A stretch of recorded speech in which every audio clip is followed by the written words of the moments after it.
আসসালামু আলাইকুম। দেশ বিদেশ টিভি থেকে হুসেন বলছি। আমার চ্যানেলে সবাইকে স্বাগত। শেখ হাসিনা এখন ভারতে আছেন, আওয়ামী লীগ কোণঠাসা অবস্থায় আছে।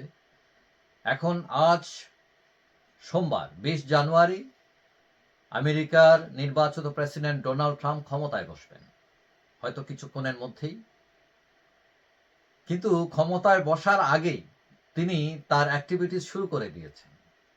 যেমন তিনি ডেডলাইন দিয়েছিলেন যে তার ক্ষমতায় বসার আগেই গাজা যুদ্ধ শেষ করতে হবে, এবং গাজা যুদ্ধ অলরেডি থেমে গেছে তার হুঙ্কারে। তিনি আরেকটা কাজ করেছেন, সেটা হচ্ছে পররাষ্ট্র মন্ত্রণালয়ের ৩ জন বড় কর্মকর্তাকে নোটিশ দিয়ে বসছেন ক্ষমতায় দেওয়ার আগেই, মানে তারা সরে যেতে হবে, তাদেরকে সরে যেতে নির্দেশ দিয়েছেন। এখন এই যে তিনজনের একজন হচ্ছেন বার্নিকার, পররাষ্ট্র মন্ত্রণালয়ের ডিজি, ডাইরেক্টর জেনারেল। তার আরেকটা পরিচয় আছে, তিনি ইতিপূর্বে বাংলাদেশস্থ আমেরিকান রাষ্ট্রদূত ছিলেন তিনি। এখন আমেরিকা এম্বাসির রাষ্ট্রদূত এই বার্নিকাটকে তিনি কেন সরালেন, কেন সরতে বললেন, এটা নিয়ে প্রশ্ন দেখা দিয়েছে। কেউ কেউ মনে করেন এই যে হাসিনা সরকারকে উৎখাত করা হলো, এটার প্রধান পরিকল্পনাকারী ছিলেন এই মার্শা বার্নিকাট।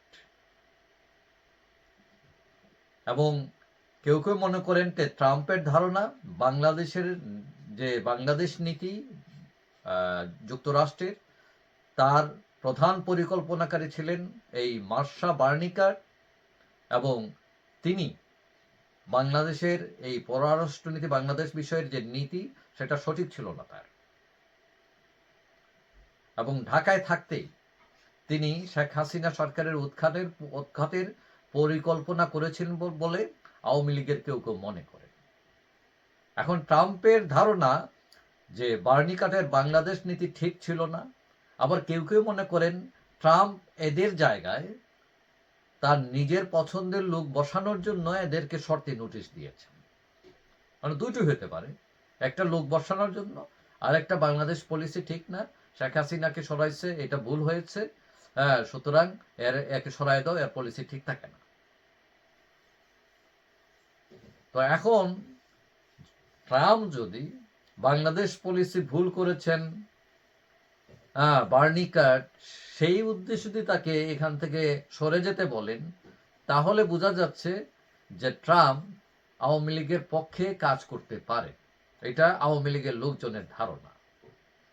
ইতিপূর্বে আমরা দেখেছি যে দেওয়ালির যে শুভেচ্ছা তিনি জানিয়েছিলেন ডোনাল্ড ট্রাম্প, তখন তিনি বাংলাদেশের সংখ্যালঘু নির্যাতনের নিন্দা জানিয়েছিলেন। এবং এর আগে ট্রাম্প যখন ক্ষমতায় বসেছিলেন, তখন তাকে শুভেচ্ছা জানানোর জন্য অনেক যখন গিয়েছিল মানুষ, সেখানে আমেরিকান বংশোদ্ভূত, বাংলাদেশের বংশোদ্ভূত আমেরিকান এক নাগরিক তাকে শুভেচ্ছা জানাতে যান, এবং ট্রাম্প নাকি তাকে জিজ্ঞেস করেছিলেন যে আমাকে হারানোর জন্য ডেমোক্র্যাটদের বড় তহবিল চাঁদা দিয়েছে বাংলাদেশের এই ক্ষুদ্র ঋণ ব্যবসায়ী, এটা কে? এখন এটা কে, এটা সবাই জানেন যে ডক্টর ইউনুস, ডেমোক্রেট পার্টির প্রার্থী। হিলারি ফান্ডে তিনি চাঁদা দিয়েছিলেন, বড় অ্যামাউন্টের চাঁদা, এবং সেটা ট্রাম্পও জানেন। এবং এই ইউনুস সাহেব এখন বাংলাদেশ সরকারের প্রধান, এবং যার সাথে জো বাইডেনের ঘনিষ্ঠতা রয়েছে।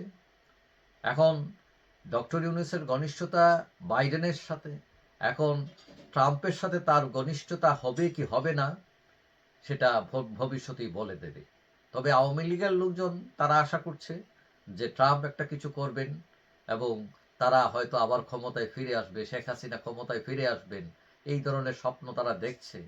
এখন কতটুকু কি হয়, আদৌ হয় কিনা, এটা ভবিষ্যতেই বলতে পারবে। যাই হোক, সবাই ভালো থাকবেন। আশা করি দেখা হবে অন্য কোনো ভিডিওতে, ইনশাআল্লাহ। আল্লাহ হাফেজ।